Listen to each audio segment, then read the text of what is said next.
금융위원회가 공매도 금지 조처를 한 달 반 더 연장하기로 했습니다. 이 5월 3일부터 시가총액이 큰 대형 종목을 중심으로 재개하겠다는 건데요. 정철진 경제평론가와 자세히 짚어보겠습니다. 안녕하세요. 네, 안녕하십니까. 그동안 이 공매도 금지 계속 논란이 되지 않았습니까? 네. 일단 한 달 반 더 연장하기로 했네요. 네, 그렇습니다. 오늘 오후였습니다. 금융위원회가 이제 오는 5월 2일까지 공매도 금지를 더 연장한다 이렇게 얘기했습니다. 그러니까 5월 3일 월요일부터는 이제 공매도가 다시 재개되는데요. 일단 종목의 제한이 있습니다. 코스피 같은 경우에는 코스피 200 종목이고요. 코스닥 150 일종의 중대형주에 한해서 하겠다라는 것입니다. 그동안의 공매도 금지 상황을 좀 보면 이 작년 3월 16일 코로나19 여파로 주식시장에 거의 폭락세를 보였을 때 6개월 공매도 금지를 했었고요. 이후에 한 차례 더 연장을 해서 크게는 이제 1년간 하게 되면 오는 이제 3월 16일 날, 이제 3월 15일 날 끝나게 되는 거였었는데 워낙 지금 개인 투자자들과 국민들이 공매도에 대한 이야기가 많이 나오면서 45일간 연장을 하게 된 건데요. 이렇게 되니까 바로 나오는 얘기가 4월 보궐선거를 의식한 것 아니냐, 기간이 애매하다라고 하는데 여기에 대해서 금융위원회는 이제 크게 두 가지 이유를 말했습니다. 이제 첫 번째가 실은 불법 공매도에 대해서 과징금이라든가 형사 처벌에 대해서 이제 개정안이 있거든요. 이게 자범시적 개정안이 4월 6일부터 실시된다는 점, 그리고 지금 준비하고 있는 이제 불법 공매도 자체의 이 전산 시스템 관련한 것들의 설치 기간이 좀 걸린다. 이 두 가지 때문에 이제 5월 2일까지 연장한 것이다. 이렇게 입장을 전했습니다. 금융위 결정 살펴보려면 이 공매도 제도 자체를 좀 살펴봐야 될 것 같은데, 그러니까 이 공매도가 주가가 떨어질 걸 예상하고 투자하는 거죠? 네, 그렇습니다. 크게 두 가지 방법이 있어요. 그러니까 누구에겐가 주식을 빌려서 공매도를 하는 이걸 차입 공매도라고 하고요. 빌리지도 않고 바로 공매도를 치는 이걸 이제 무차입, 비차입 공매도라고 하는데 우리나라는 이제 비차입은 인정하지 않고요. 차입 공매도만 인정을 하고 있습니다. 그러니까 그럼 누구에게 보통 주식을 빌리느냐? 연기금이나 대형 보험사처럼 중장기 투자하는 곳은 이게 주식을 갖고만 있는 거 아니겠습니까?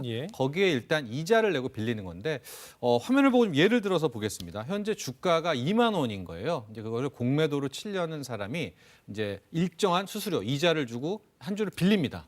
그러고선 이제 일단 팔아요, 바로. 빌려서 파는 거죠? 빌려서 파는 거죠. 그럼 손에 2만 원을 쥐고 있지 않습니까? 근데 나중에 저 주가가 떨어졌어요. 그럼 10,000원이 됐다고 칩니다. 그럼 일단 10,000원 주고 주식을 삽니다. 그럼 자기가 빌렸던 사람한테는 주식 한 주를 빌렸잖아요. 여기 있다 하고 주식을 갚아요. 그럼 자기 손에는 10,000원이 고스란히 남게 되는 구조 아니겠습니까? 이렇게 공매도는 주가가 떨어지고 그것도 빠르게 큰 폭으로 떨어질수록 이제 돈을 버는 그런 구조를 갖고 있는데, 그럼 이런 걸 왜 만들었느냐? 크게 이제 두 가지 기능을 많이 이야기를 합니다. 첫 번째가 주가 거품 방지. 너무나 막 올라갔을 때 어떤 투자자들은 더 오를 거야라고 생각도 하겠지만 또 반대는 저건 거품이다, 과열이다라고 하는 쪽도 있을 거 아니겠습니까? 그들은 공매도를 통해 가지고 일정 부분 이제 가격에 거품 방지를 한다. 또 너무 떨어졌을 때는 이제 가격 발견 기능이라고 하는데요. 이제 더 이상 떨어지지 않겠다라는 그런 시점도 역시 공매도의 기능으로 일단 제도는 확립이 된 겁니다. 그런데 우리나라에서는 이 개인 투자자들에게 불리한 제도다 이런 평가가 많았죠. 네. 그것이 이제 실제 사례 때문에 더 큰 것인데요. 이런 앞서 공매도의 순기능 기능과는 무관하게 그동안에 이 국내 이 시장에서는 이 공매도 세력들이 상당히 좀 악질적인 그런 모습들을 많이 보여왔기 때문에 악질적인 모습이요? 그렇습니다. 국내 개인 투자자들의 지금 반발과 분노가 큰 건데요. 대표적인 것이 이런 방법이에요. 어떤 한 기업이 있습니다. 성장성은 꽤 괜찮고 이익도 날까 말까 하는 이런 기업이 있습니다. 이럴 경우에 개인 투자자들이 막 살 거 아니에요. 그럼 주가가 올라가죠. 그러면 그때 개인들이 사는 매수보다 더 큰 규모로 공매도로 이제 쳐버립니다. 그러면은 주가는 이제 흘러내리겠죠. 주식이라는 게 매수와 매도의 균형을 이뤄서 매도량이 더 많으면 떨어지니까요. 그럼 떨어지게 되면 공매도를 했던 측은 다시 갚아요. 그럼 돈을 챙기죠. 그럼 또 주가가 개인 투자자들이 올려놓으면 또 공매도를 쳐서 떨어뜨리고 아예 이렇게 박스권에 가둬놓는 이제 이런 기업들이 많이 있고 또 이런 많은 경험을 하게 되면서 지금 우리나라에서는 특히 개인 투자자들이 공매도에 대한 이 감정이 좋지가 않은데, 이것이 비단 우리뿐만 아니라 이번 미국의 게임스탑이라든가 유럽도 마찬가지의 모습들을 또 확인하게 된 거죠. 그래서 우리나라에서는 이 공매도 아예 폐지해야 된다 이런 주장도 있지 않았습니까? 네, 그렇습니다. 이제 공매도 폐지 이야기도 많이 나오고 일부 정치권에서는 이야기까지는 나오고는 있는데요. 오늘 일단 금융위원회는 뭐 폐지라든가 당초에 시장에서 많이 나왔던 3개월 연장이 아닌 6개월 연장이 아닌 이제 45일 45일. 연장이라는 네, 그런 방법을 택한 것이죠. 자, 오늘 금융위원회도 이 공매도 금지가 연장된 그 45일 동안 이 제도 개선을 하겠다고 분명히 밝혔습니다. 직접 들어보시죠. 공매도 시장의 투명성과 공정성에 대한 투자자들의 요구가 있는 만큼 공매도에 대한 제도 개선이 필요한 데 의견을 같이 했습니다. 공매도 기회에 대한 기관과 개인 간 불공정성 문제도 개선해 나가고자 합니다.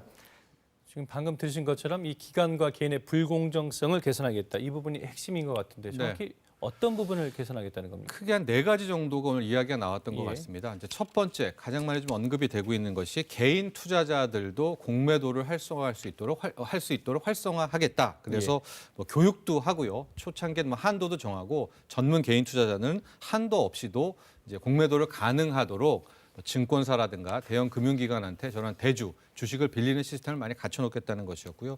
두 번째는 이제 전산 시스템인데 불법 공매도, 가령 비차입 공매도를 했을 경우에 잡아낼 수 있는 시스템 설비, 이것을 공매도 목적 대차거래 정보 전산 시스템이라고 하는데 저것을 이제 구축해 놓겠다. 세 번째는 처벌 강화하겠다라는 건데요. 저거는 이제 실은 금융위보다 이제 법으로 자본시장법으로 해서 형사처벌 1년 이상도 있고요. 과징금에서 3배에서 5배 벌금 이런 내용이 있고, 마지막 네 번째는 좀 어렵긴 한데 LP라고 하죠. 시장 조성자 같은 경우에도 현재 시장 조성자는 공매도가 가능하거든요. 공매도의 규모를 거의 절반 정도로 축소하겠다. 이런 내용이 핵심을 이루고 있습니다. 지금 말씀하신 내용이 굉장히 많습니다. 네. 그런데 이런 그 내용들이 45일 만에 제도 개선이 가능한 겁니까? 그렇죠. 이제 특히 가장 많이 지금 언급이 되고 있는 것이 전산 시스템 부분인데요. 예. 지금 과연 어느 정도까지 완성도 있는 전산 시스템을 내놓을까가 개인 투자자들도 많이 좀 주목을 하고 있는 것 같습니다. 근데 이게 엄밀히 말하면 45일이 아니죠. 왜냐하면 불과 작년 3월 15일부터 공매도 금지를 했으니까 금융위원회 입장에서는 거의 1년간의 시간이 있었던 것 같은데, 과연 이번에 나오게 될 전산 시스템이 미국처럼 종목마다 다 대차 종목들이 쫙 나와 있고, 실질적으로 이제 공매도를 치려는 이제 그런 이제 투자자가 모든 것들을 이 시스템에 이제 대차 현황을 신고를 해야 되는 그 정도로 이게 정교한 건지, 아니면 현재 공매도 현황판을 조금 업그레이드한 건지, 이거에 따라서 아마 이 금융위의 제도 개선 부분들의 반발들도 있을 것 같습니다. 예, 오늘 말씀 여기까지 듣겠습니다. 예, 감사합니다.